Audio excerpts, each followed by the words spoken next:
Good morning. I'm Linda Brent, Director of Strategic Planning for the National Training and Simulation Association. On behalf of Admiral Jim Robb, President of NTSA, I would like to welcome you to the August webinar of our 2023 webinar series. We're very excited today to be talking about a topic that has been in the news and certainly in widespread discussion in our community of practice. Generative AI tools such as ChatGPT are taking the public by storm and demonstrating impressively human-like skills.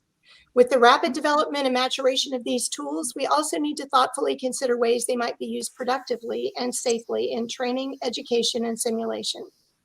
With the power to fundamentally change the way we learn and work, the care and consideration of its proper application are key. We are here today with an awesome panel to discuss the power and the considerations of generative AI. Our panel today will be led by Dr. Benjamin Bell, COO of Eduworks Corporation. Ben oversees the research and development of innovative AI technologies for a diversity of national security clients. He has a Ph.D. in artificial intelligence from Northwestern University and is a graduate of the University of Pennsylvania.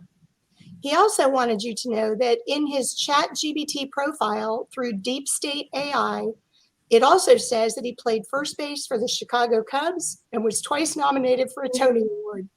So thank you, Ben, for your commitment to this community. I'll turn the presentation over to you and your panel. Thank you, Linda. It's great to be here, and we're talking about generative AI and training. But I'd like to start with talking about AI and setting some context. So I have some introductory remarks to sort of set the stage. And so I want to go back to AI. And some of us may remember that the first decades of AI research were accompanied by pop culture, and it kind of mirrored and maybe embellished evolving capabilities for computers to do things like understanding language, learning from past experience, reasoning analogically, and engaging in dialogue. And while all this is happening and evolving, in the training and education community, AI techniques were getting harnessed to create automated tutors that could interact conversationally with learners.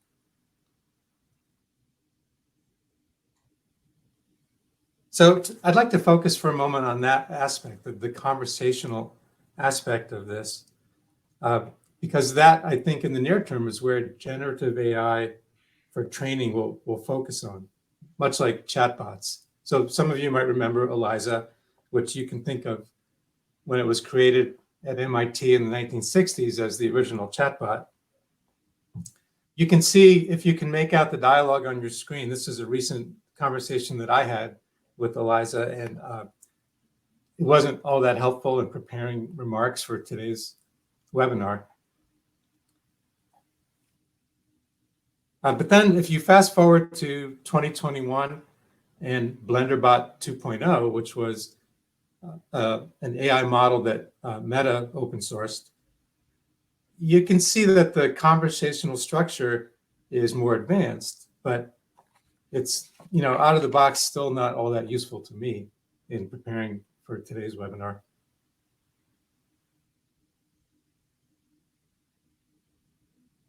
But that paradigm was basically upended with ChatGPT, with GPT-1, actually, which came out in 2018, and then successive iterations through GPT-4, which was released in March of this year.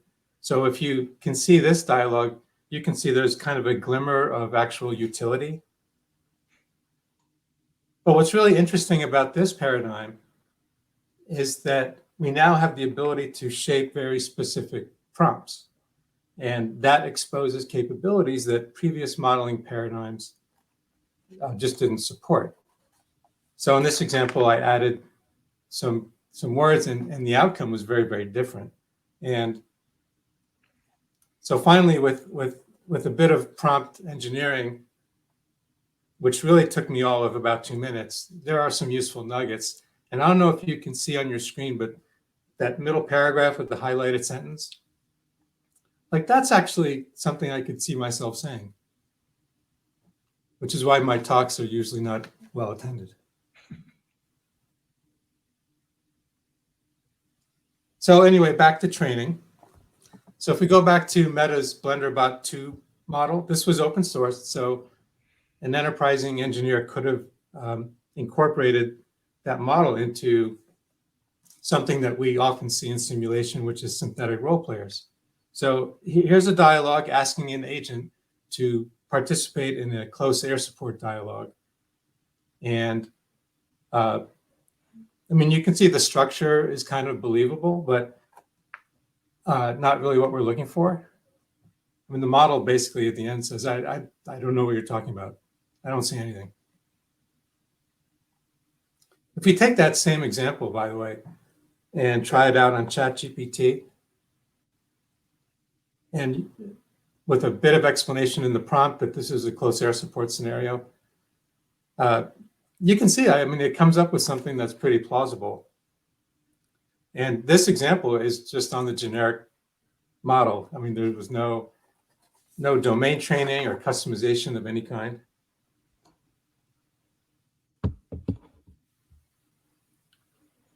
And you can see that ChatGPT fills in the details here, like call signs and target locations, and really the basic structure of a close air support talk-on. So this is with zero customization. This is the vanilla model that anybody can access. So I have one final observation as we introduce the panel. Apple released in 1987 its Knowledge Navigator video that some of you might remember. And at the time, it was set 24 years into the future to be September 2011. In October of 2011, Apple released Siri. So Apple predicted this date 24 years into the future within a month. So we're not going to hold our panelists to that level of precision, but I'm sure they do have some interesting insights to share. So let's get on with it. You'll be hearing from three experts. We have representatives from academia, industry, and government. From academia, you'll be hearing from Dr. Andy Van Schaak from Vanderbilt University. Professor Van Schaak will be followed by Dr. Svetlana Volkova from Aptima. And following her remarks, we'll hear from Dr. Keith Brawner, the Army's program manager for the Institute for Creative Technologies. After their opening remarks, we'll have Q&A. We have a lot of really excellent questions that were submitted in advance, and we'll also be fielding the live questions that you enter into the chat. So at this point, I'd like to introduce Dr. Andy Van Schaak from Vanderbilt. Thank you for that introduction, Ben. And I love seeing that picture of the Knowledge Navigator video. I grew up in Cupertino, California, which is where Apple Computer's headquarters are. And that was my first company that I worked for a little bit before this video came out. So I've been tracking it for a little while, just like you have been, to see when the technologies that were forecast in this video sort of came to fruition. So I worked in Silicon Valley for about 20 years for a variety of companies, all really around technology and education. Then went back to school, got my Ph.D. in instructional technology, and I've been a professor at Vanderbilt now for 19 years. I have an appointment in the School of Engineering where I teach a course in technology forecasting, essentially how to predict and plan for the future using a number of very discrete analytic approaches like monitoring, the Delphi method, trend extrapolation, and scenario development. And through that work, I've really been sort of focusing on where technology will be going in the next 5 to 10 years. And then as a result, what kinds of jobs and skills will be required. And that informs the work that I do as a professor in the School of Education, where I teach teachers how to teach. I teach courses in essentially applied cognitive psychology. How can we apply the learning sciences to practical problems in the world of education and training? So really that combination of thinking analytically as an engineer about the future and then helping to inform how we can develop technologies to help training to be more effective, more efficient, is really where my focus is on. And so I mentioned all of that to you sort of as a context for the statements that I'm going to be making. Some of the work that I've done for the military, which I think is relevant to our discussion here, is working for the United States Navy to evaluate the ready, relevant learning approach to modernization of ratings, as well as a redesign of the new instructor training program, so teaching Navy instructors how to teach more effectively. And then finally, a project on attribute development. So we talk about KSAs, knowledge, skills, and abilities, but I sort of believe that we should talk about abilities in terms of attributes. So if you know about honor, courage, commitment, toughness, resilience, how can we train those using a systematic analytic approach? But really, everything in my world has been shaken up as a result of AI. I've been tracking it for my entire career, both professionally and in academia. And so I've been watching all of the changes and the applications of AI technology. Ben, you probably remember when the Newton message pad came out and handwriting recognition was essentially artificial intelligence. At that time, AI was anything that was new on the frontier of computing. Voice recognition, as you pointed out, with Siri and a number of other applications. But I think we all know that we turned a qualitative corner back in November when ChatGPT came out. And certainly large language models had been out before that, but it was kind of a combination of user interface as well as larger language models that really kind of turned it into something that had significant impact. And I can remember as a professor at Vanderbilt in November, that first week it came out, I brought it into the classroom and told my students about it. And what I said to them is how I start many of my presentations on generative AI. I said, we're at the threshold of the most significant development, technological development in the history of civilization. And the only thing more impressive than the current capabilities of AI is the rate of progress. And that rate of progress is the thing that's really pretty remarkable to me. I'm sure many of you know about this concept of exponential growth, and Moore's law is a great example of that, that the number of transistors or components on a microprocessor doubles every 2 years or so. For many of the benchmarks that we can use to track the performance of AI, we see that same kind of doubling on the order of months as opposed to the order of years. And so what I've been doing as a professor in the School of Engineering is using trend extrapolation to track the progress of AI and its capabilities. And what I'm finding is that on basic benchmarks, like how well does it do on the SAT or the ACT, these tests of high school students' knowledge, or on the GMAT, the GRE, the LSAT, the MCAT, tests that we use to evaluate individuals applying to graduate school. And then professional exams, right? Like the universal bar exam or exams for medical professionals. It's essentially maxing out many of those tests. And it's not that it just gets a perfect score on many of those tests, but it can do it in a matter of seconds, and it can do it in dozens of languages. And so we're sort of hitting a ceiling of our ability to evaluate how good these language models are. One of the benchmarks that I've been tracking more recently is the multitask language understanding benchmark. That's the MMLU. It has 57 different tests across a wide variety of domains, arts and humanities, STEM, social sciences. And so if you look at it from several years ago, it was scoring the 25 percentiles, a few years ago, 50. Now we're up in the 80 percentiles, kind of depending on the area, almost up into 90. And I'm projecting, based upon trend extrapolation, that in the next generation of tools that we see come out, call it ChatGPT 5.0, Genesis, Claude 3.0, name your favorite flavor, we're going to see it maxing out tests like that. And so I think it's just remarkable how capable these large language models are. I think that we're not even close to the limits of what they can do. We have plenty of room for growth in terms of computational power. So I track NVIDIA and what they're working on. Certainly high quality data. We have plenty more high quality data, and there's lots of advancements in the idea of using synthetic data to improve these models. Certainly in terms of algorithms, just computer science, and then methods. Ben referred to this concept of prompt engineering.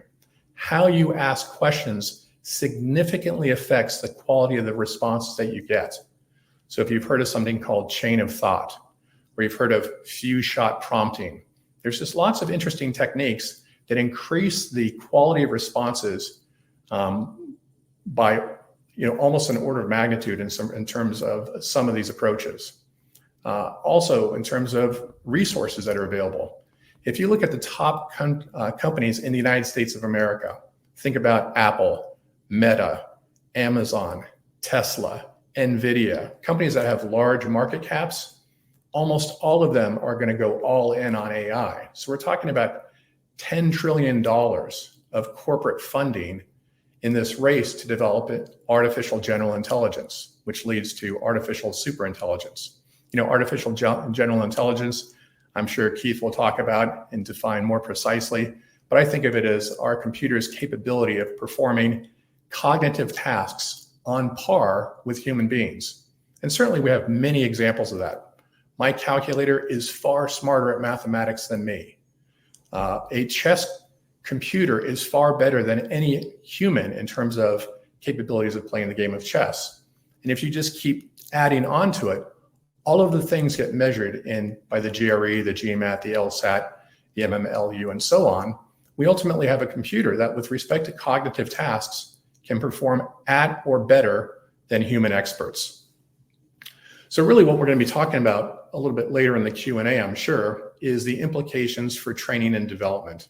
And that's really where I'm going all in. Certainly as a professor, I've changed every single assignment in my courses, not just to allow students to use AI, but to require them to do so. Because I know that when they graduate from Vanderbilt University, they're going to be required to use these tools. And that's the same recommendations that I make to the United States Navy in the projects that I'm working with them, that we should use AI in every facet of the development of training solutions. So in terms of instructional design, in terms of instructional delivery, project management, all the way up through management of the company. One of the greatest ROIs I think we'll see in terms of AI is perhaps replacing some of the most senior individuals within organizations. So bottom line, my recommendations to you are to focus less on computer science as you evaluate AI and more on cognitive psychology, right? It's less about using tools, software development tools, but really understanding how humans acquire, retain, and ultimately retrieve knowledge and skills. Focus not on instructional media, but on instructional methods. And just to wrap up, I'd like to provide you with a few resources, and I can type these into the chat box while others are presenting. If you want to know more about AI, I recommend a YouTube channel called AI Explained. AI Explained is by far the best channel I've seen about AI. Newsletters like Ben's Bites and TLDR, I think are fantastic. And if you want to know about future tools, then look up futuretools.io. So I'll pass it back to you, Ben, and look forward to the Q&A in just a moment. Great thought-provoking remarks, Andy. Thank you. And we next hear from our representative from industry, Dr. Svetlana Volkova. Thank you, Ben. Excellent thoughts. I'm really intrigued, and I absolutely agree with you about cognitive sciences in combination with computer science. So let me first tell you a little bit about Optimum. At Optima, we optimize human performance, and we apply scientific innovation and disciplined engineering to advance training and learning and empower human AI teams to transform the work of the future. So I would like to set up the stage with that statement to make sure that we understand the view from the systems of systems perspective, right? So there are tasks that humans are very capable of doing and do much better than AI or any other automated technology can do right now. But there are some tasks, and as Andy mentioned, that only AI can do and can do much better, like sifting through thousands of gigabytes of data. But at the same time, I think where we entering, and I think we already started living in that world where we have humans, right? Humans are still here. We have humans, we have automation, not autonomy, automation. We have AI and human AI teaming, right? We have this augmentation where AI or other type of automation like causal models or other types of models support humans to do specific tasks, right? So we have these different components. And next, I would like to tell you more about the AI and how we got there. So as Ben started, we are leaving this era of generative pre-trained transformers, right? We went from GPT-1 to GPT-4, and a couple of days ago, OpenAI released the enterprise version of these large-scale models that could be integrated into business workflows, scientific workflows, you name it. How did we get there? So there are multiple reasons. First, we started learning from large amounts of data, extremely large amounts of data. Second, compute, right? We talking about extreme scale compute. The first types of models that were trained, even smaller models, was like 20 billion parameters. They took millions to train. Right now, it's much cheaper. Third is the type of learning, and I think that's groundbreaking. In context learning, the way that we interact with these models, the way that we prompt these models is fundamentally different from before. And finally, the architecture, transformers, right? So this is the neural network architecture that allows us to do these inferences and get the insights that we're getting. And if you look at the bottom of this slide, you see this branching. I really like this visualization of LLM branches and different types of models that have been developed over this last couple of years, and they are encoder models or decoder models or encoder decoder models. And we, with my team, we have also been developing these models. And what is interesting that these models are ginormous. They are trained on 1 to 2 trillion tokens, which equals to human reading 8 hours a day for 22,000 years. No human can do that. And that's what makes this model so smart. But also what I want to say is that these models are amazingly smart, but they are also shockingly stupid. So what makes this model smart first? We kind of moved from deep learning, which is a representation learning technique where we develop models that are fully supervised. You have to teach the model, you give an example and you give the label for the example, and you kind of teach the model to follow these aligned rules. And what we have been doing, we have been developing specific architectures like LSTMs or CNNs and different variations of these models. Then we moved into the era of pre-trained models and use transfer learning when you run on specific data and then you transfer to another data set. And these models were pre-trained and we were using fine-tuning, but we haven't been inventing new architectures. We stopped in changing the model architecture. And finally, where we are right now, and I think this is very exciting, we're in the era of large-scale models and we're using context learning, right? So we learn on the fly through prompting, right? We pre-train and then we prompt, we interact with these models in a zero-shot or few-shot setting, which allows us to apply these models to new tasks out of the box, right? You take a pre-trained models, you just expose quickly with few examples to a new task and the model will learn how to do the task.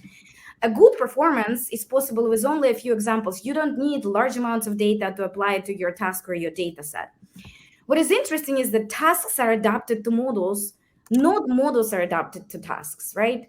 And humans can interact with these models using natural language, which is fascinating. It blurs the line between language model users and developers, right? So it's not like Silana or her team can only develop these models. Anyone can right now, with limited knowledge of AI, can develop these models on the fly. So are these models ready for the Department of Defense? There have been some articles recently that the DoD is adopting generative AI. And recently there was a generative AI task force announced to investigate the implications of these models, the limitations and the risk, as well as the potential. So where I want to focus first is like, what is the potential specifically for training and learning? Because I think that could be one of the best domains for generative AI specifically. So I'm thinking, and a caution that all of these images have been generated using generative AI. So I'm thinking for generative AI to completely transform the way we learn and we acquire knowledge and we interact with this knowledge and we transfer this knowledge, we share knowledge, right? So first would be personalized intelligent tutors.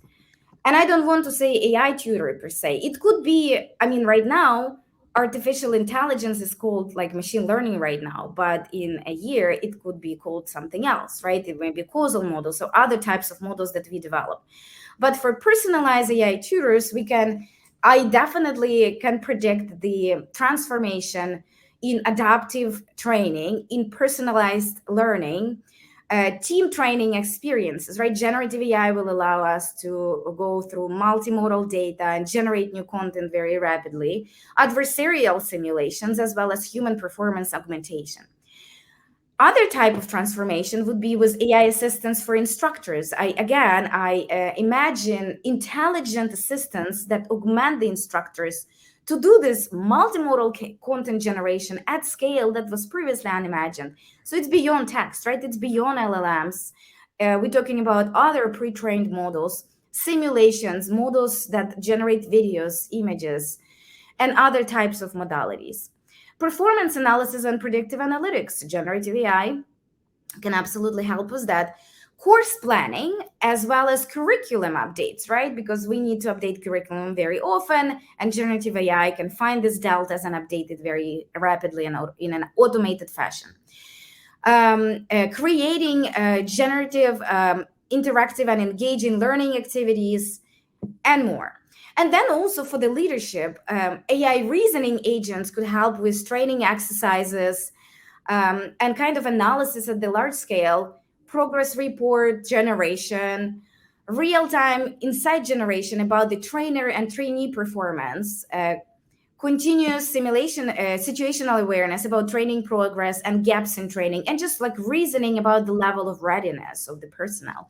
And these are just a few examples that I wanted to cover. And what I think would make this smart and this intelligent tutors, instructor assistant, and AI reasoning agents very unique is this proactiveness. I think if this type of intelligence can be proactive, that is going to transform the way that we learn and train. But obviously, these models are not perfect. And I really want to make sure that we all track that these models hallucinate, that they are biased. And there is a lot that we have to do in terms of research to make them better. So just to highlight a few limitations that AI ML models that exist right now have. They're very specialized still and brittle. We moved from this era of narrow AI to more generalizable models that can be rapidly adapted to many tasks and domains, but they're still very specialized and brittle. They can neither reason nor plan, which is important, and they make stupid mistakes. They just like generate. If you go to ChatGPT and you ask to generate your bio, it gets many things right because it learns from vast amount of data on the internet, and your name is probably and your information is on the internet. But it also makes mistakes. Try it out. I really encourage you. And what is important is that these models, they do not have common sense. Unlike humans, right? What humans can do, we can learn new tasks very quickly, and we understand the physics of the world. We can reason and plan, and we do have common sense, and we can predict consequences of our actions. AI models currently lacking it, and we need to augment it with other technologies in order to be able to move to the next level. So what I also wanted to highlight is that this mutually reinforcement cycle of like the ways that humans learn versus currently AI and machine learning models learn. And I think it's possible to integrate the type of learning, like I mentioned before, in context learning, transform the way that that AI models are trained right now. But there is still more to go. Learning to reason, learning the cause and effect, learning to plan, learning skills and experiences, which is done right now through embodied AI and other type of generative agents. All of this is needed in order for these models to be better and stop making shockingly stupid mistakes. So just to highlight a few research needs, specifically for training and learning. So I think multimodal, right, going beyond text, moving into the simulation world, videos, images, we don't have many models that are truly multimodal yet. The data fusion, the ability to incorporate signals from multiple sensors during training from the environment is also very important, and it hasn't been done yet. And it's a very complex task. Developing generative agents that can reason and plan would significantly help with training and learning. And learning from human AI interactions, learning from this prompting would really enhance the experiences that the learners have, as well as the instructors and the leadership have. So I'm going to jump in because you mentioned research needs, and I want to get to our government presenter because he has a lot of influence over what those research needs are. Yes, absolutely, Keith. So I want to thank you for your remarks, and then turn to our government panelist, Dr. Keith Brawner. Go ahead, Keith. And thank you, Ben, and also thank you, Svetlana. Right. So moving on to the next slide for a hot minute. So somewhere in there, I think many people have seen the news. Right. It's been a great year for technical breakthroughs, and those have been covered a little bit already. Some of the things that you might not see in the news, however, is things like from IEEE Spectrum. The industrial investment in R&D has shown sharp decline, and that's been coupled with productization, right?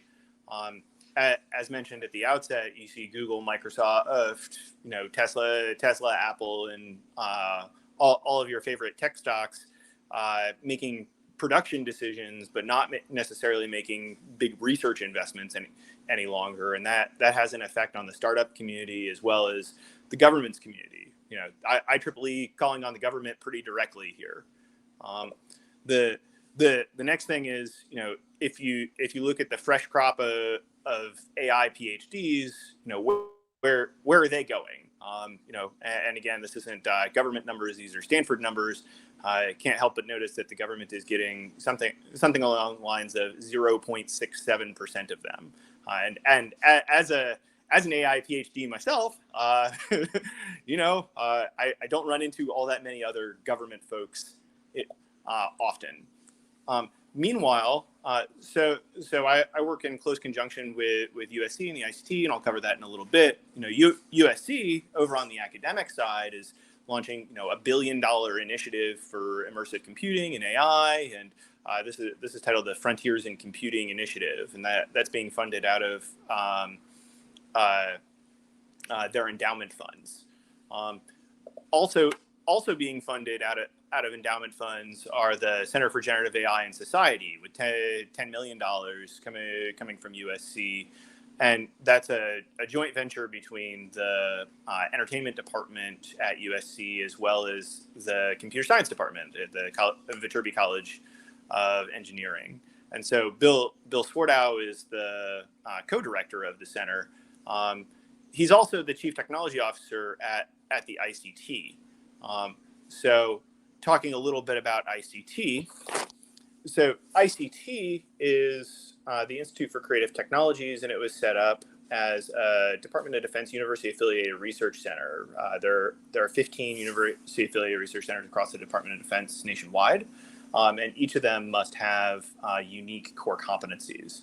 So ICT's unique core competencies, these have contractual language hanging out underneath them, but research into simulations so real and compelling that people respond as if they're real, and that has a number of implications across industrial partnership, academic partnership, and government partnership. So ICT is at the University of Southern California.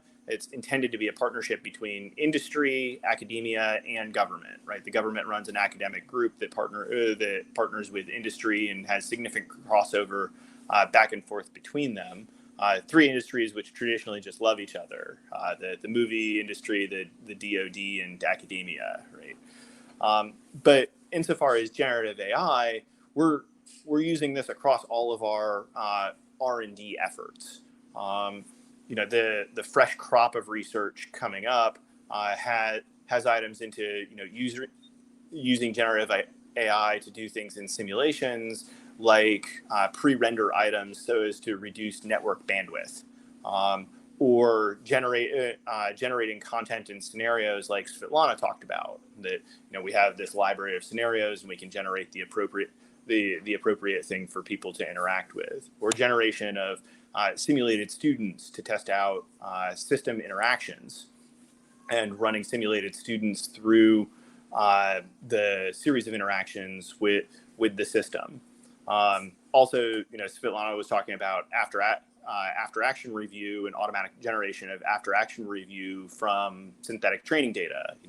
So some of our synthetic training data was Wikipedia battle narratives, and then some of that synthetic training data was simulation generated items with AI Op4 playing against each other, and that was used somewhat recently in order to do proof of concept demo out to the National Training Center for, given this live exercise, how would you summarize it? How would you summarize the key points?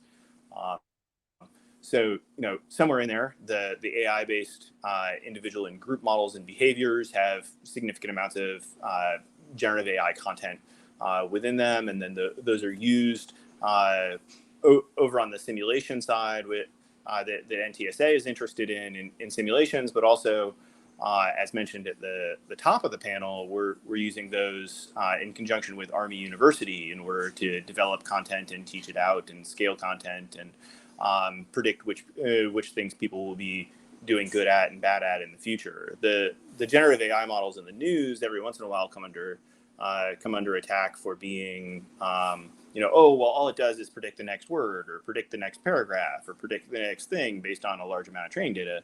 That, as Ben mentioned at the top of the hour, that can be incredibly useful.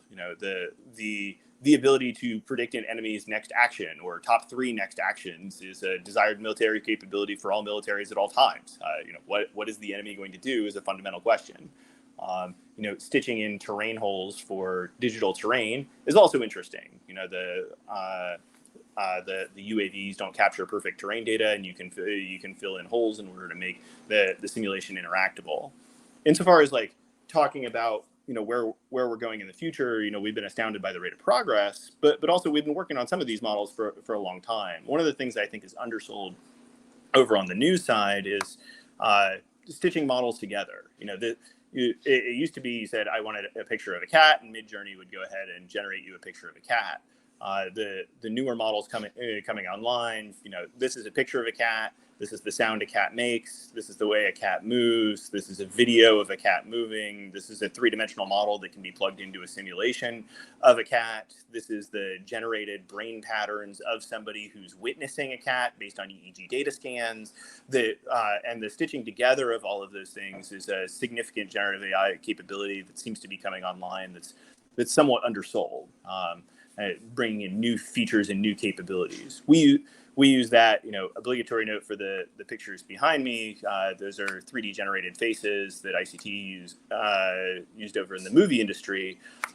Those 3D generated faces have generative AI properties behind them, but it's not just a picture, it's a 3-dimensional model. You take all these pictures, and from that you can make a 3-dimensional model. And from this 3-dimensional model, you can provide things like animation. And from a 3-dimensional model, which can be animated, you can do things like blow it up or have movie type effects and dynamic lighting and all of the things that are appropriate for simulation and realism. So I think specifically those types of things have been undersold. But with that, I think there's time for questions, Ben. Yeah, thank you, Keith, and thanks to all the panelists for your introductory remarks. We do indeed have time reserved for the Q&A, and I do want to say that because we had such a strong turnout, there were a lot of questions, and a lot of them were outstanding questions. And so what Dr. Van Schaak did was to actually feed the questions into ChatGPT to categorize them, and he then said he could go a step further and have ChatGPT answer them. But then, why do you need us? So so feel free to put questions in real time into the Q&A. But I'd like to start with some of the questions that came from the pre-registration process. And these are not the ones that ChatGPT synthesized, but the actual human-generated questions. And they are good ones. So and I'm not going to call on the panelists, so please just jump in.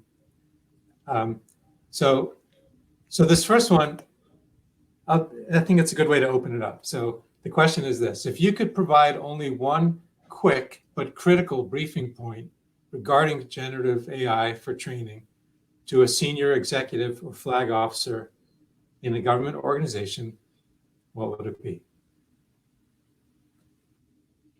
I'd say there isn't a single job that couldn't be positively impacted through the use of AI.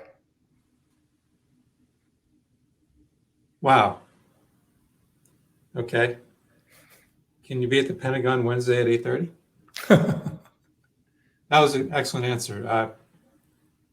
Anyone else, or should we try a different question? If you want to answer this, just jump right in. That's such a good answer, right? So we've been giving Bill Swartow has been giving the analogy of generative AI capabilities being like a calculator. That being in math class, you still teach basic arithmetic because it's still something that you need to know. But at some level, you start to allow the use of calculators, and for the professional engineering exam, you start to use the whole internet and all the books you want and all the tools you've ever made and go nuts. The question is whether you can do the task. And huge portions of the AI items, while they will affect every job, they'll just become part of each thing as a new set of tools or new set of capabilities. Over. And I would probably just add that, like humans, none of these models are perfect, and the users have to be cognizant of what they can and cannot do. And sometimes they can even be dangerous, and we have still to investigate the dangers of generative AI and AI models in general.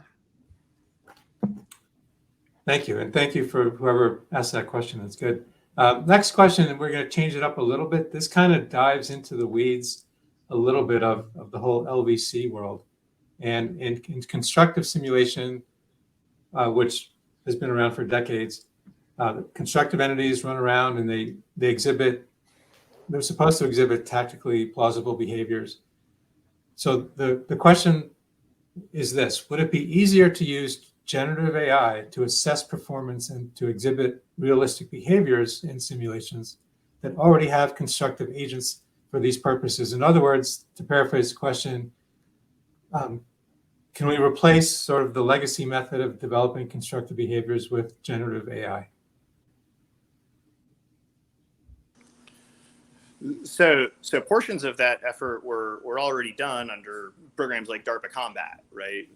Using AI OP4 and neural networks in order to generate behaviors, and then from behaviors start to generate COAs, from COAs start to generate counter COAs, from those behaviors start to generate blue force action for stand-in blue for. How would you work as part of a team if everybody behaved as they were expected to?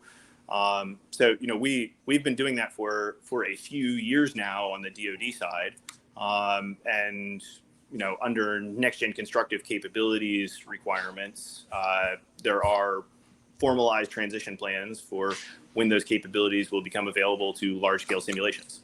Over.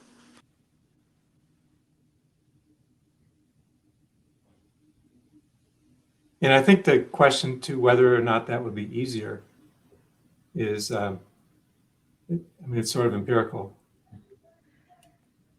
but I agree, and it's definitely applicable. Very interesting area. I want to switch to the live question that came in on the Q&A. And so this is from Michael Keppen. So thank you, Michael, for your question. The question is, how should the DoD and each of the departments position themselves to be ready to adopt or implement AI tools and update them to keep pace with the doubling effect that Andy mentioned?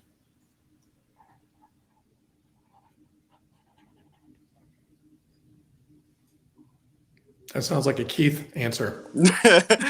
I've talked a bunch. I was waiting for one of you guys to hop on it, but to some extent, you have the traditional R&D process, which is subject to some criticism, but doesn't stop existing, right? So we have science and tech, programs, we have capability needs, and I like to think of those as driving what are we really trying to do? And there's some question on when you're using generative AI tools, what are you trying to do? What's the end goal? If the end goal is writing up an award for somebody, that capability is basically available now. You can go to ChatGPT, say write up the award, provide the bullet points, and you can go forward. And there doesn't need to be a cross DoD cloud-hosted specialized system that's certified and formalized into an acquisition process and available on the military SharePoint in order to write up the award. That's done. You can do it today.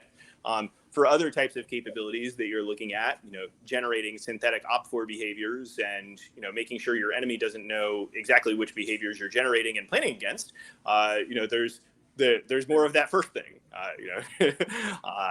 IL4 and 6 requirements and, certificates of networthiness and integration into mission systems and programmatic plans and all of those items. So, I don't want to say it depends, but it really does depend on the type of capability that you're looking for. Think about what you're trying to do and then think about what types of tools are best to meet that need. If you're summarizing meeting notes, I'm sure the government is getting ready to buy a Microsoft Teams functionality in some way as Microsoft makes that available.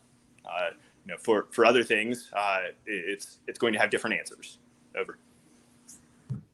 Yeah, thank you. I will say that there were many questions in the pre-registration process that had to do with things like who owns the content that it generates, and what do we do about CUI data? Can you upload CUI data into these models? And those are all great questions, but I wanted to keep these focused on the training aspect. So let's jump to one of the pre-submitted questions. And this has to do with the characteristic of AI models that they need a lot of data to be trained, and some great techniques have been evolving that allows for data to be synthetically generated. So someone asked, what are your thoughts on the use of generative AI for synthesizing data for training AI systems?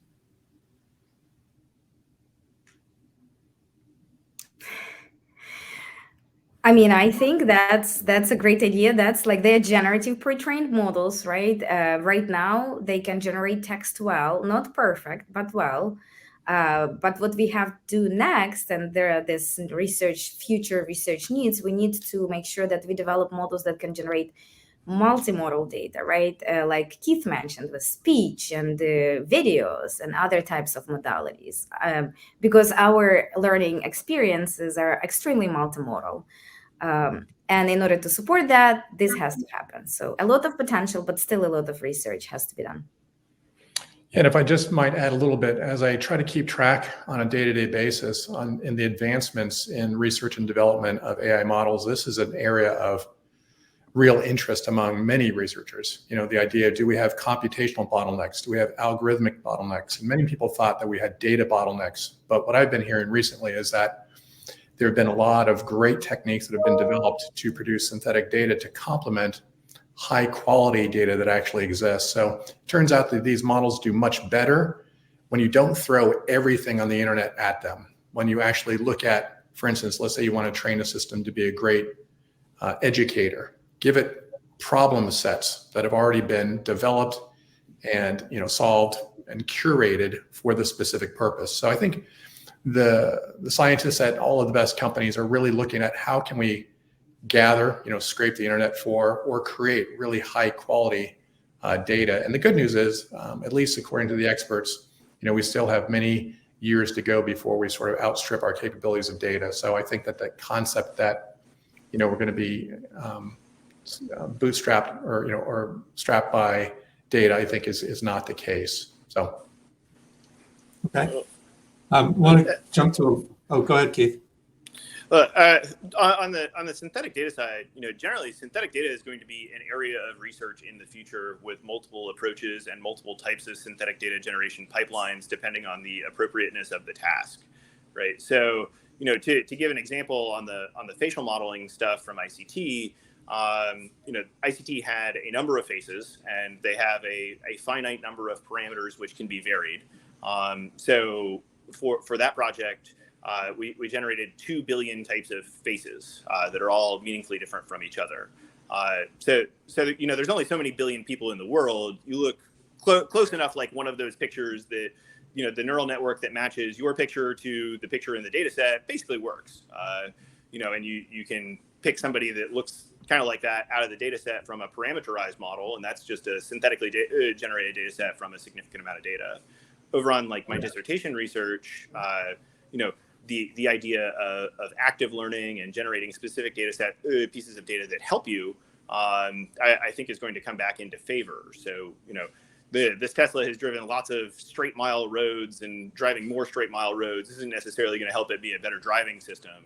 You know, what it needs to do is learn how to merge into roundabouts. And, you know, we need more data points on roundabout merging, and generating the synthetic data in order to train roundabout merging behavior would be more appropriate for that type of task. And those are two completely separate approaches that both use the broad category of synthetic data in order to achieve some goal, right? You know, you want a face that looks like this, or you want a roundabout merge capability. The back-end technology may look significantly different, but both rely on synthetic data. Over. Thank you. I just realized when you said people respond as if they're real, that you weren't talking about those people. So I want to shift to a live question now. I think the genesis of this question is that the sort of prompt engineering that Andy mentioned represents a category of human-machine interaction that people haven't really looked at from a research perspective. So Dr. Kevin Gluck is with us. Thanks for joining, Kevin. His question is, what do you see as the critical open research questions around that category of human-machine interaction that we're calling prompt engineering? Yeah, of all the papers that I sort of intrigue me the most, these are the ones that I find most fascinating. It's almost like some alien civilization dropped AI and these large language models onto us. It's a black box. You know, there's not a lot of transparency into necessarily how they work, just like it's not always clear from the standpoint of cognitive psychology how the human mind works. You know, there's a lot of people who still study how do we, you know, acquire memories, how do we strengthen memories over time, you know, using spaced practice, what's the optimal strategy. And I think similarly, and this is why I think using principles of cognitive psychology to understand large language models, as odd as that might seem, those are interesting tools to help us to understand what these models are capable of. And I think even GPT-4 or Claude 2 or many of these other models are much more capable than we really understand right now. And I think what's exciting to me is when a new paper comes out with a different prompt approach. You know, I mentioned chain of thought, reflection, a confederated approach. You know, you can go on and on all these techniques. Each one of these techniques really increases the quality of the responses. And so, you know, Svetlana has mentioned a couple of times appropriately, sometimes it gives you what are euphemistically called hallucinations, you know, plausible BS. But what I say to that, and I know that you would agree with me, is that, you know, garbage in, garbage out. If you ask questions that are very simplistic, you get back kind of poor quality results. But if you improve your prompts with some of these techniques that come out in these papers, you know, your quality response goes through the roof. It's just remarkable. So I guess the open-ended question that was asked about is how do we, you know, chase after prompt engineering? I think that is the question that many researchers are going after. And so those are the papers that I find most fascinating. I think the best place that I find for discussion and descriptions of those is on that YouTube channel called AI Explained. The author of that channel clearly has a background in cognitive science and neuroscience, AI, and does a great job of saying, hey, a paper came out 24 hours ago, you know, and here's what the question was, and here's what the approach is. So that's why I recommend looking for high quality questions that are being investigated. Absolutely agree. I just wanted to again stress out that prompts are interventions, and interventions allow you to investigate model behavior and find the cause and effect between what you ask and what you're getting back, which is very important because these models that have these emerging behaviors that are previously unexplored, and optimized prompt engineering would allow us to understand these models better, open the black box. And if we move to new modalities, right? Because right now we're just having this like multi-language models. When we go with other modalities and start interacting, that's a completely new way between human and AI interaction, which we can learn from, right? So like building applying causal models, AI models, predictive models, and analytics on this interaction data, I think is very fascinating for research, and we'll see a lot of papers there. Yeah, and Keith before mentioned that DoD's inclination to accept this kind of technology is going to vary depending on the sensitivity of the application.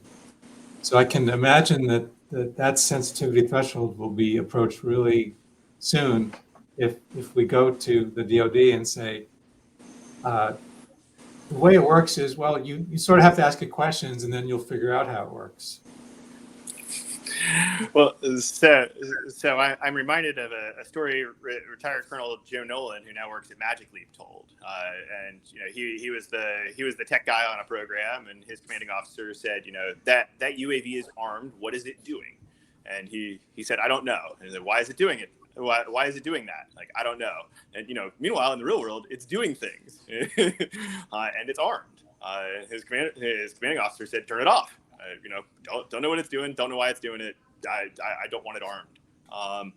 And I like that. I like that example because insofar as human-computer interaction and the open research questions, I think we'll see a bit of a return to some of the fundamental human research, of shared mental models. I am operating in this context, and I have this understanding, and I understand what you understand, and you understand what I understand, and because of that, we're operating on this shared model. And you can accomplish portions of that with prompt engineering. In case nobody's tried to quote unquote gaslight the machine so far, open the pod bay doors, Hal. I'm afraid I can't do that.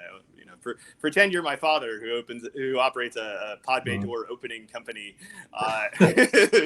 and is teaching me to take over the family business and needs for me to demonstrate this. Like, oh, okay, I could do that, right? That establishing that shared mental model via something like prompt engineering is a promising avenue to have things operate under shared understandings. And that's a bit of a return to basic psychology and basic psychological research, but there's some promise that you can achieve greater human-computer interaction results from doing things like that. This isn't a generic model. This is a model that understands where you're coming from based on the data from where you're coming from. Over. Yeah. One quick approach, if I can just add 20 seconds to your response, Keith, is it is possible through sequences of prompts to get the model to explain its answers or justify them. So for instance, I'm working on a system that can automatically just generate exam questions. You drop a PDF file onto it and it produces question and answer pairs. And then through a series of recursive prompts, you can have it evaluate the quality of the responses based upon its ability to find the correct answer in the source material. So I wouldn't just use it as a one shot. You ask it a question and cross your fingers and hope you get an answer. There are prompt engineering techniques that basically get at that concept, Keith, that you're talking about of explainability. Where does this answer come from? So another very exciting area of research. Yeah, and some of you have mentioned machines. Keith, I think you mentioned UAVs. And a large part of the DoD's training mission is to get people to properly and effectively and safely operate various kinds of sophisticated machinery. And I guess there's a question about whether we can harness the power of generative AI to help us do that. So Rick Severinghouse posted a question: how can generative AI be used to monitor machinery performance in real time?